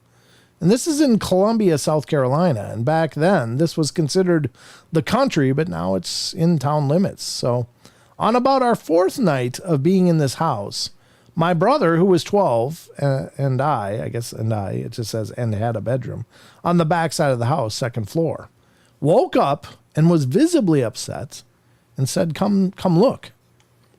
He went to the window and pointed. Below was a massive dog on its hind legs, standing up and clawing at the sliding door that had a screen on it. And I thought, it was growling, snarling, and clawing like crazy. This thing was solid black and brightly colored yellow eyes, and I was absolutely terrified. He was super bushy around his neck and was the blackest thing I'd ever seen then or since. I started screaming and crying, and within seconds, Mom and Dad came running in and flipped on the lights and said, "What's going on?" I screamed, "It's a devil dog!" Daddy came to the window and looked down and said, "I don't see anything. You're both just having a bad dream." You're both just having the same bad dream. So get back in bed. My brother and I did as we were told, but I can tell you I didn't sleep well. My bedroom was on the front side of the house, 1st floor, and I was absolutely terrified. The next morning, I flew down the basement steps and turned right towards the finished basement where the sliding glass doors and screen were located, and to the left of the stairs was the unfinished dirt of the basement. When I got to the floors, or to the doors, there was no screen, but I was sure there had been. Anyway, I was a kid and maybe it was a dream. About a year later, I was playing with my Barbies in the dirt basement that was to the left of the stairs. As I said before, the house was on a slope, so when you first came in, there was plenty of room to walk around, but as it went towards the front of the house, the space was only about 3 feet high. Well, I'm playing with my Barbies, my toy horses, and a bunch of toy furniture my dad had made for me. I looked to my right towards the underneath part of the steps when I noticed something long and silver crammed under the steps. Well, I crawled over to look, and there was the screen sliding door. It was shredded from the top to about halfway down the screen. It wasn't a dream, but Daddy wisely must have moved it the next morning before I went downstairs. Anyway, nobody ever spoke of it except my brother that saw it with me. We both referred to it as a devil dog. And it wasn't until about 2 years later, with all the talk of Dogman, that I saw a picture of a painting that took me back instantly to that night. I think it was the Nadolny Dogman site that had the picture. I sketched out what I saw that night. I'll never forget it. And there you go. Good God. That's horrifying. And to know that it actually left physical damage to that screen. You know, I guess it was clawing at the glass and wasn't digging in. I don't know, but that's still horrifying. Ooh, just imagine how easily that thing could have entered if it really wanted to. Right. And it sounded like it was clawing ferociously. I guess their screams must have chased it away. But people were alarmed. But if it had been left to do, would it have shattered that door and come in and, clean the house, so to speak? Yikes. Yeah. I don't know. That's creepy, scary. And then you have some people's logic where, oh yeah, I forgot dreams were contagious somehow. Yeah, you don't want to be next to somebody having a nightmare. You might catch it. It can spread like a rash. Yeah. I don't know. That's creepy stuff, man. But whatever the case, that's a horrifying experience in my heart. Well, here's the thing too, though, that the dad apparently saw the shredded screen because he moved it. Yeah, he pulled it off the track and just got rid of it. Thought he hid it, but apparently she was able to find it when she was playing with Barbies. I was going to say Darbies. What the hell are Darbies? I don't even know. Should be a competitor, maybe. Darbies. Don't buy a Barbie, get a Darby. Sounds like Irish Barbies. I don't know. Yeah, exactly. I don't know. Comes with a free Lucky Charm. Anyway, yeah, that's a scary story. Don't see a lot of those, but when they come up, man. I mean, there's plenty of sites out there that have a lot of them, and one of them is a site that we're going to visit now because we're moving away from the Sasquatch Chronicles. And we're going to head over to Lon Strickler's Phantoms and Monsters, and I'm going to look for which one we're going to read. Not this one. This one. Because this is really cryptid. Cryptid stuff we don't hear a lot of. But it's one that I've had open for a long time and haven't quite visited yet. Phantoms and Monsters, ladies and gentlemen, is Lon Strickler's site. You can find all the information about his published works, his podcast, which is Phantoms and Monsters Radio. And Lon's been a long time friend of the show, as well as a pillar in the paranormal and Fortean communities. So Lon's been out there a long time, and he's been doing what he's been doing a long time. So he's got a lot of information over there on his site, just tons of encounter stories. So stop over there and check it out, support what he's doing, and make sure to visit. So here's a story from phantomsandmonsters.com, folks. And this one I saw, and I was like, oh my God, we got to cover this. I don't know how long it is. Deermen and little people reported on the Northern Cheyenne Reservation in Montana. Now, deermen is a much more obscure phenomenon, but it does come up from time to time, and it's basically these deer that walk around bipedally. And it's a crazy concept to some of us, but I remember Tony Merkel on the Confessionals interviewed some guy that had witnessed this firsthand. And they actually got in the car and ran away from him. And these deer people chased the car bipedally. I don't know what would be a more horrifying sight than to see that. And then get in your car and they're still chasing you, even though you're in a car. Oh, God. Oh, God. Yeah. Speaking of brown notes, right? Yeah. That would be a brown sight. Yeah. Matey potatoes. Nessie. How you doing, man? Nessie? Nessie was over on Cade's show earlier when I was on there. At 2:30 in the morning, 3 in the morning, I was on Cade's show. It's out of Australia. So I had to wake up. Oh. All right. The following account was a response to an apparent encounter with a deer man of the Northern Cheyenne Reservation that I read several years ago on YouTube. Hi, Lon. I'm also a member of the Northern Cheyenne Reservation. I live in Ashland, about 20 miles from Lame Deer. And I've heard stories of the area around the grandmother's home. I've personally been witness to a deer man. It was about 2002. I was hunting on the big divide between Ashland and Lame Deer, and I was glassing with my binoculars, hoping to find a deer to shoot for one of the elders. I spotted what I thought was a whitetail buck, and it was standing in a brush patch about 200 yards in the draw below me. As I was watching the buck through the binoculars, the body started to become clearer. It was a deer head on a muscular man's body. Needless to say, I hurried and got out of the area and didn't go back for quite a while. I've heard many stories of little men, but my only experience with them wasn't a full-fledged sighting. It was in 1997. I was house sitting for my parents while they were away one weekend, and I was sitting in the living room one afternoon watching television when I caught a glimpse of something out of the corner of my eye. Well, I turned towards the dining room window. I saw what looked like the top of a head popping into view at the base of the window. It looked like someone was jumping up trying to look into the window. Well, I watched whatever it was for a good half a dozen jumps when I rushed over and looked out the window to see who it was. There was no one there. I immediately went outside and looked. I could not see anyone. My parents' house was in a rural area with not many trees or bushes. I should have seen who it was if it was a kid.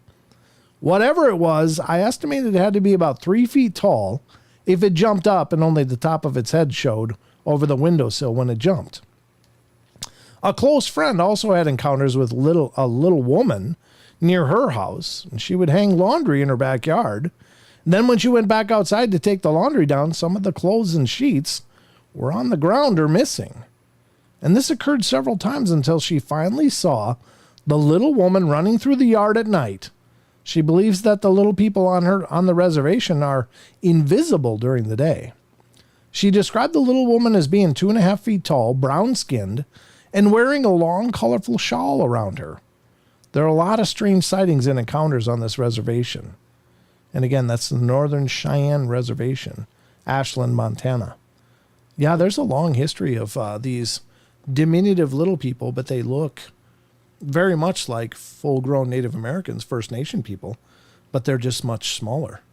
And, they're perfectly formed. It's not like, dwarfism or, anything like that, where they have, a different structure to their body.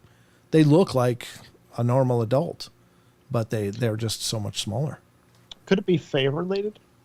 I don't know. I don't think so. I mean, maybe in a traditional sense, but they do seem to be a very functional creature that exists in our world. I mean, not that the Fae aren't, but the Fae are kind of considered part of this world and their world.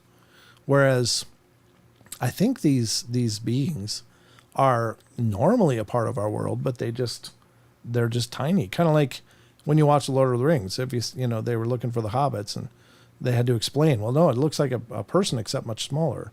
Yeah. And you might not see them, and because the hobbits in Tolkien's universe were easy to miss.